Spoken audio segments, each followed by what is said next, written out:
قومت زيك اوبريشن قومت زيك اوبريشن قومت زيك اوبريشن पाक करो पाक करो पाक करो पाक करो पाक करो पाक करो इमो درنو قدرمنو قومت زیز بانونو مشرونو دی مودی ریلی مقصد دادا سمو پر امن خال کیو دا ریلی مو قانونی حق تا مو خپل مظلومیات حکوماتا دنیا تا خیو په دې ټیم باندې وتیزی قوم کې پریشان شروع ده د دې مو پر زور الفاظو کې مزاحمت کوو او په کور دادا تو چوپ بغل باندې الهار کړهو چې هغه پریشان وشي هغه کلیام ګرځي ډاډا ګرځي بزرونو کې ګرځي افیار پنيشتو حکومت نه نیسي موږ باندې د مطالبه کوو چې کوم پړ چې نور دهشتګردو په بغن باندې الهار کړه دا هغه د فل فیر گرفتار شي او پړ چې نور د پریشان وشي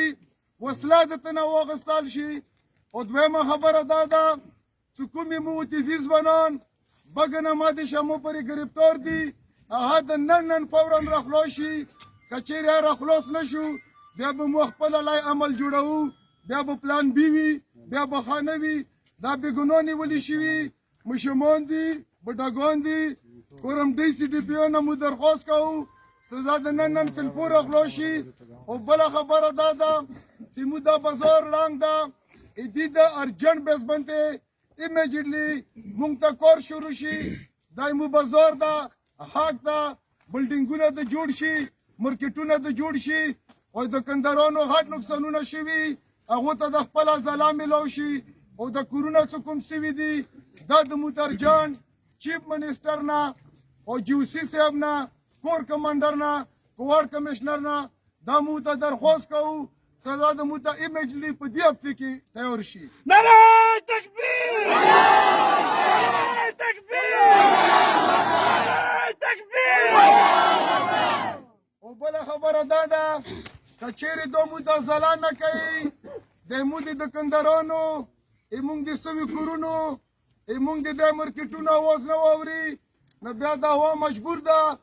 چې بیا خپل عمل بدل کړي باقي چې د کومه گرفتارۍ شروع ده دې مو بالکل مخالفت کوو او دې په هغه کې سهار لیول وي دا د گرفتارۍ بند شي دغه د مو ته گرفتاري بند شي مکمل طور باندې او د کوم کسانو نیولي دا د رخلو شي باقي چې د کوم اپریشن شروع ده دا مو پر زور مزاحمت کوو دا د نن بند شي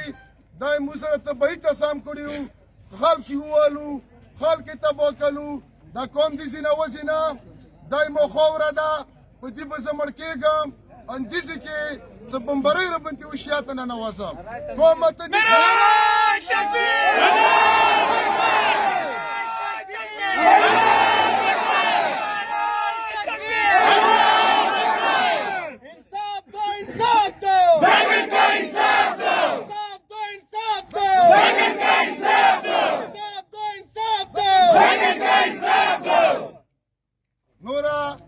انشاءالله